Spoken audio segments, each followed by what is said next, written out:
Hello, everybody. My name is Mike Hernandez, and I spent 27 years in the convenience store industry, starting off like most people do, graveyard shift, moving up through the ranks. And I decided 2015 that there was an opportunity. It all came together to have a bigger impact, right?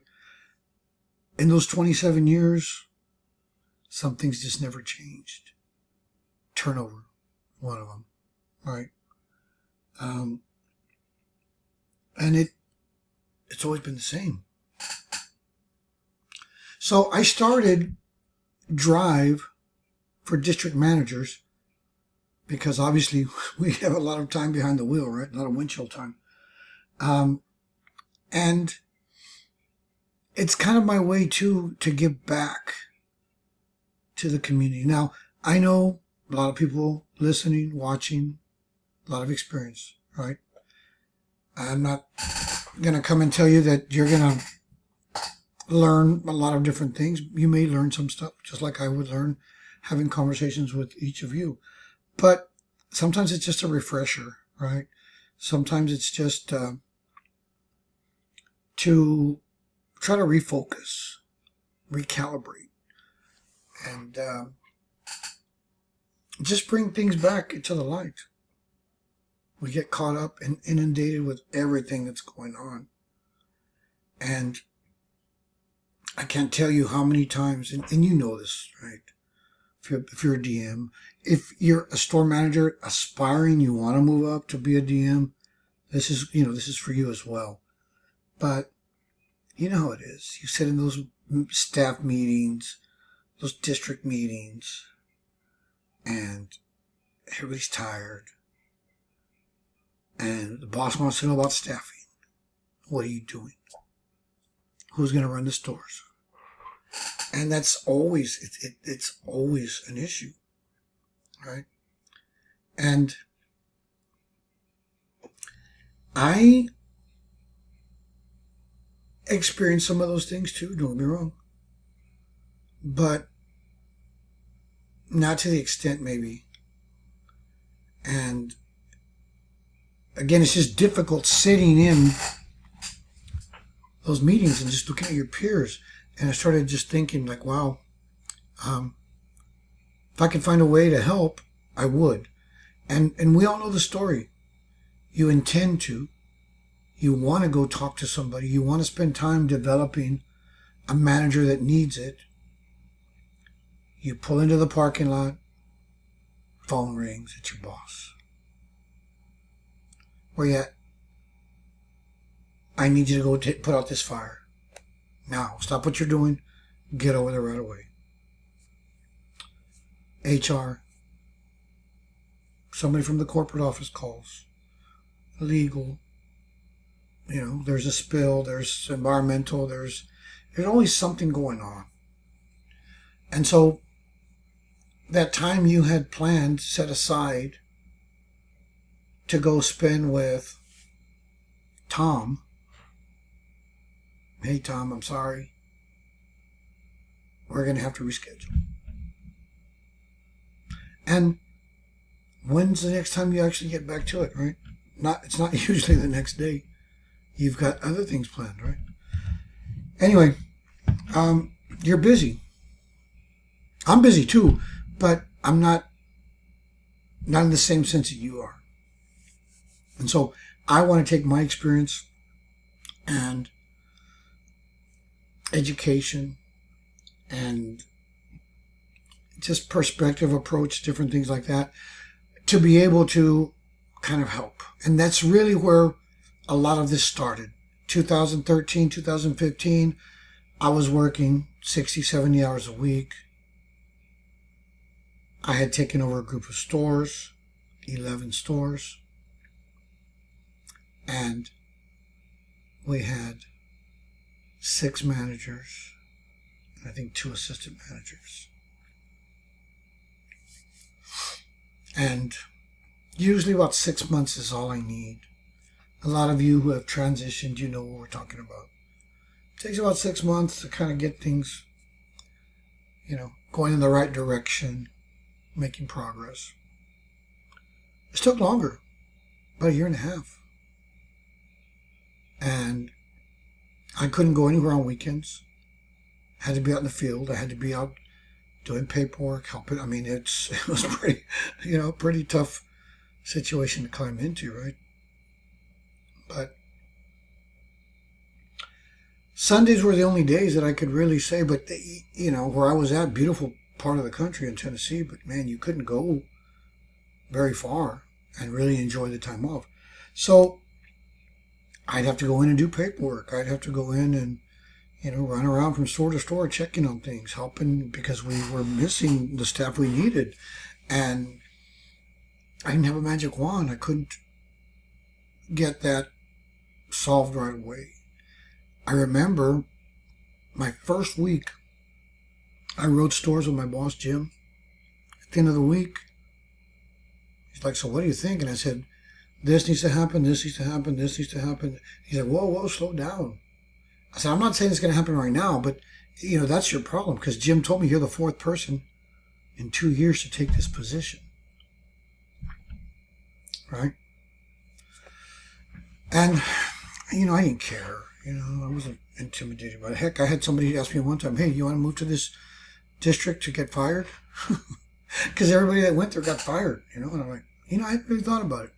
Let me think about it. Maybe I'll go. And I ended up going, and I didn't get fired. But at any rate, those are the kind of assignments, right? So I know, and I really know how this stuff works. And once I was able to get that solidified, and I hate to say this, but I need to take a step back. So I got this district, and I was hiring people, interviewing, and they were so eager and ready to go. 2 days later, 3 days later, they quit. And before I could interview, before I could do anything, I'm like, what's going on here? I went to somebody's house to find them. And I'm like, hey, what happened? Well, Mike, your manager was bad-mouthing me in front of customers. That's why we couldn't keep anybody, right? That was one of them. I had another employee that was so scared, like she would cry. She was so afraid of her manager. That she was evil, she would say. And I believe it because I heard a lot of other stories. Anyway, I had to get all this stuff cleaned out, and that's where, that took a while because you can't develop. But we did get there eventually. And then I was able to help other districts, right? Like around, hey, you got somebody? Yeah, let me send you somebody, right? My boss once said, him and the HR lady, I said, what's turnover? Well, we don't keep track of turnover because it was a company-owned store, or a company, a family-owned company. And, but whatever the company average is, your market's 7 times, 8 times higher. Well, we would come to find out that the company average was 117. So, 8 times higher? Oof. Was it that high? I don't know. It felt like it. So that was a big change, a big turnaround, develop those people. And so I thought to myself, well, working on an MBA at the same time, and that was really tough. But as I went through these things, I started formulating this idea, this plan, and how can I help out, right? So anyway, that's kind of where all this came from. Now, I was a manager for about a year at a little store in San Antonio. I'd been in the industry for 2 years. When I started getting access to conversations, getting groomed, the environment, expectations, things of that nature, right? I'd run stores, multiple stores, like many of you probably did. Managers on vacation, they got to cover the store. And it gave me the opportunity, obviously, to have my employees get experience doing paperwork running the store while I was gone, right? So I'm getting groomed, they're getting groomed. And as you know, there's a lot of running around with the district. I'd help my district manager, Tony Rodriguez. out whenever he needed stuff. And I remember his boss, Steve Castillo, from the Stop and Go days, anytime there was a tour, anytime there was something that needed to happen, I was the guy he'd said, Mike. Steve would call me personally and say, hey, I need you to go check on these things. And I didn't really know. Sometimes they weren't always what you thought they'd be, right? What it seemed. And sometimes these little things caused resentment. And I don't know if that was a test to see how that was going to be handled, how I was going to handle these things. But, give you an example. There was a manager who was really good at controlling audits. And I'm talking early 90s, right? Mid 90s, 94, right? And I'll leave names out. But somebody higher up would say, hey, I need you to have a good audit, right? The district's not doing well, the division's not doing well, San Antonio market, whatever the case is, right? I need you to come through for me, right? So this person would, always. And so I got sent to her store to go check her invoices. Back then, we extended everything manually. You had cost, retail. You had to figure out the retail, right? So this person was padding her inventory. She's a tenured store manager. Tenured. Years and years of experience. And they sent me in there. What'd you find? Man, all her invoices. She's padding everything. And she acted dumb, like, oh, well, yeah, my assistant, whatever, right? I think it was a test. They had to have known. She was instructed, right? That's how it was back then. And here I go, all gung-ho. I'm going to go ahead and do that, right? It was tough back then. But I'm sure you all have stories the same, similar. Maybe this brings back some memories for you, some challenging times that you were in. But all of these things, again, kind of helped me get to where I'm at right now. And I'm sure the same for you, right? And when I was finally in a situation, a position to be considered for district manager, it was a company called Coastal Mart. And I was excited, right? I started off by, first day, I get hired by this guy. His name is Gus. And the only reason I got hired, well, Gus had hired one of my ex-employees. And she's like, you need to get this guy. So Gus tells me, hey, you're hired. And I'm like, Gus, tell me where your stores are at. I'll go check them out. And he's like, whoa, slow down. And I'm like, I can help you, right? So Gus would end up calling me later, and he'd eventually figure that out. And hey, I need your help. But I was in the running to be promoted, like many of you were, I'm sure. There were two other people. And I had to make sure that all my I's were dotted, all my T's were crossed, because in that situation, the slightest thing, it's going to take your stock down. I mean, it's just how it is. One lady that was in the running, she had a bad audit, and I told my boss, Gus, I'm like, Gus, it's not good for her. This other guy had an issue, Norbert, come up, I don't remember what. I said, man, it's not good for him. I got to make sure. So I worked, even harder to make sure that I was on top of everything. But like I said, you learn some things the hard way, right? Things aren't always what they seem. Getting back to the previous, structure. I had somebody come tell me, hey, Steve, my previous, Stop and Go, Steve wants to talk to you. Are you paying somebody off the clock? Like, I'm not paying anybody off the clock. Well, you need to go to his office. He's waiting for you. So here I am like, oh my God, what the heck is this all about, right? Some trumped up thing. I didn't know. Well, I was worried about it. And I get there. There was a party. Somebody threw a party. Another store manager employee had a party, birthday party. I was there. Somebody else was there. Used to be a district manager, got demoted. And I don't know where she went or what happened, but they're like, that's all they wanted to know. There was not, did you pay somebody at the clock? No. Oh, okay. Hey, so what happened the other day? There was a party. And I was like, what? Are you kidding me? You make this thing up and get me all worried, and then you want to know about what happened to this person? Come on. So that's what I'm saying. Sometimes things aren't always what they seem like, right? But that's just how it is sometimes, right? You learn these lessons, and that's what happens, right? And so I just don't, I didn't forget those things.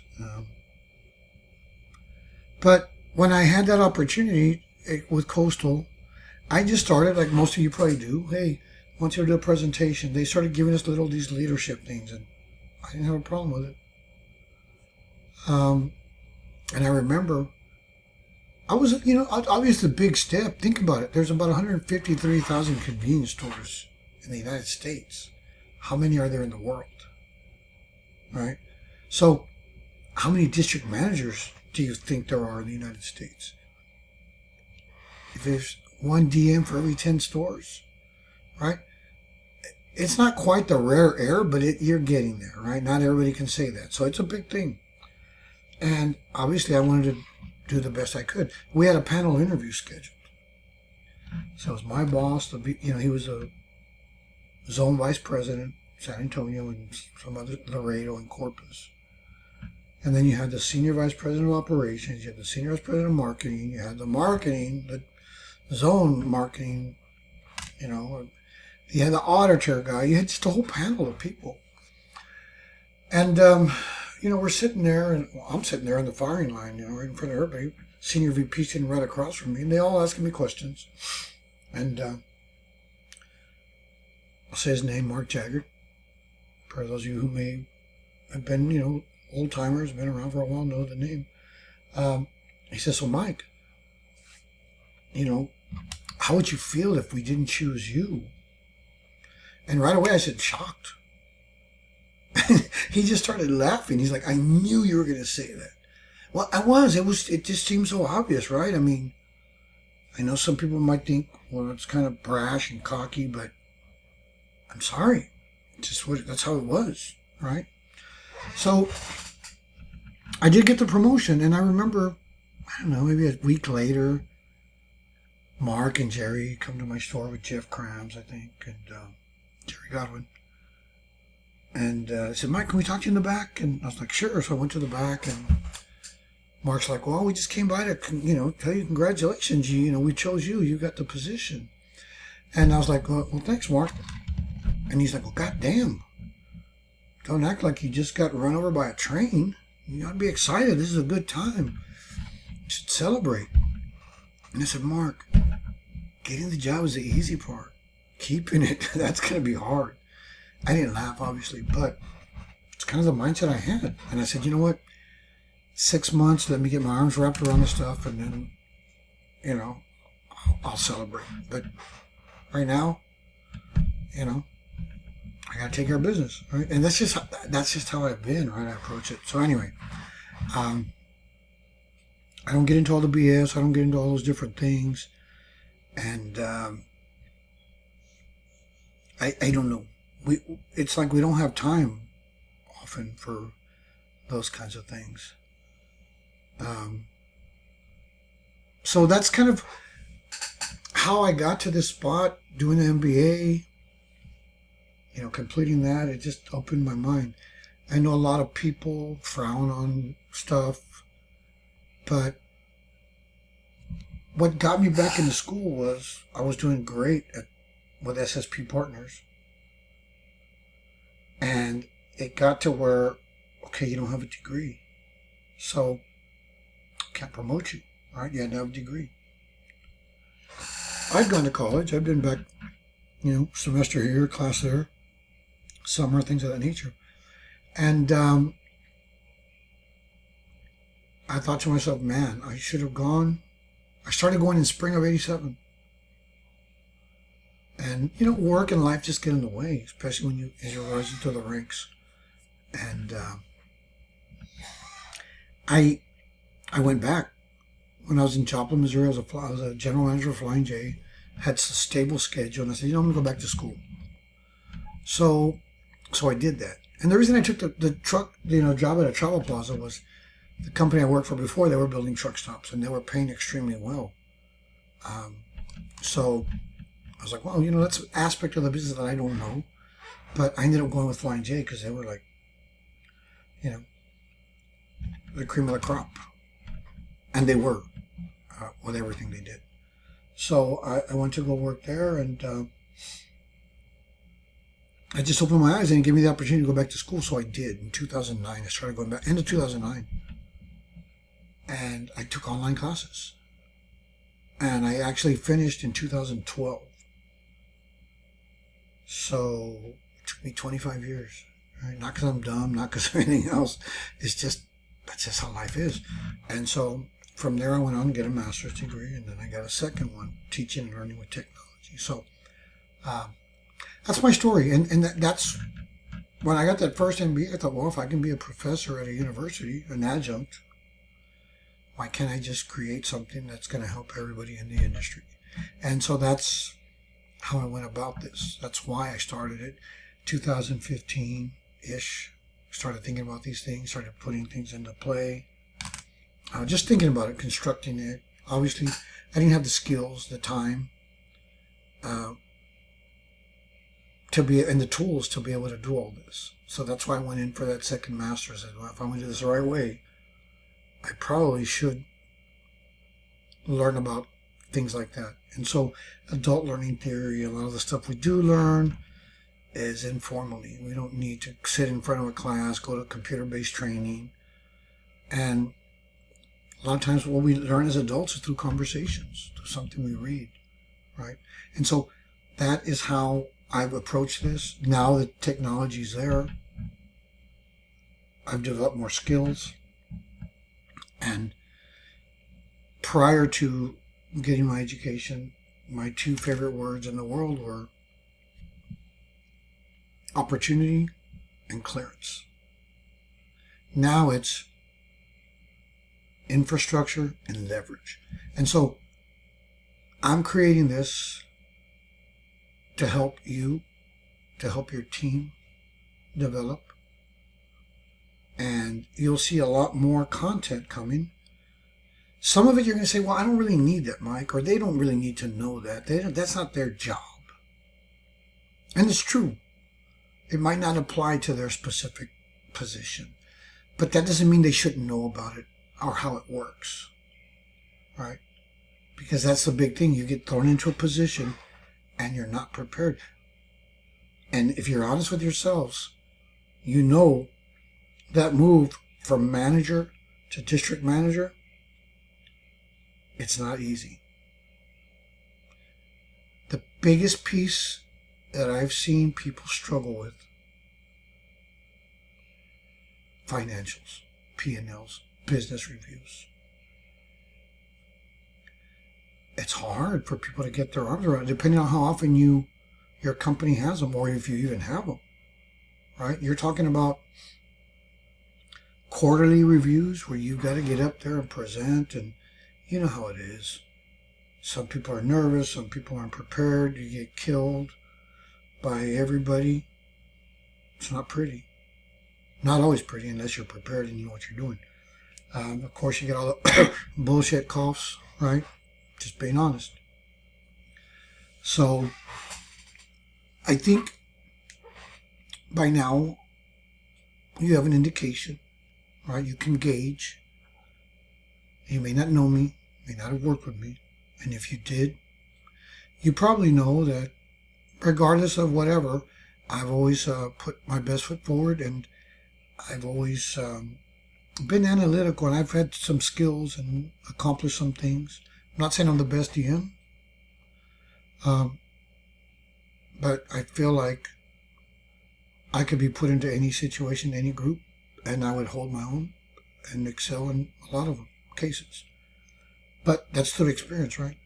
And so those are things that I want to work on, and I want to help people narrow, close that gap. And we can all learn. I'll learn, you'll learn. And more importantly, listen when you're driving around. If you find it valuable and you say, you know what, it's true, that's right, I hadn't thought about that. Man, I need to talk to my people about this. In our next meeting, whatever the case is, I'm going to provide a lot of stuff like that you're going to be able to pick and choose, right? If it works for you, great. If not, great. And if you're a boss, if you're a division manager, operations manager, listening to this kind of stuff, same thing, right? I'm going to have a lot of stuff that you're not going to find anywhere else. And so it's my way of giving back. It's my way of helping hopefully improve your day-to-day, your work-life balance. I didn't have one. Doesn't mean you can't. I used to drive I used to cover the reservation, 27,000 square miles. I get home at 2 or 3 in the morning dodging horses and cows that are out there on the open range. Couldn't have overnight stays. One store was 4.5 hours away. When I went out there, I had to be back that same night. I've been down that road, man, I know. So, again, I'm Mike Hernandez, and I appreciate you for watching, and there's a lot coming. I'm going to use a lot of AI. I'm telling you right now, a lot of technology. I have avatars. And it's not that I don't want to come to you live. It's just that there's so much to put out there, and I think you know what I mean. Right? For your sales associates. Dive in, learn the business, learn the industry. Survive for your assistant managers. That's the most active and engaging group, the assistant managers. They have to survive, right? That's the toughest job, because they're stuck in between getting promoted and having to deal with everything the managers that don't want to do on them. Thrive for your managers. That's the goal. We want them a bonus. We want to give them a better, work-life balance. And we want them to treat their people better so that they can thrive, right? So that's something. Drive is for you. You have the time. A lot of the things I'm coming up with are because I had to drop everything I'm doing and drive somewhere to take care of a problem. Drive somewhere to go do an interview and somebody doesn't show up. Ugh. Right? So, that's where that comes from. And I'll be seeing you soon, hopefully. You guys find this helpful. And till next time, I'll show you some other things I'm working on. Thanks for watching.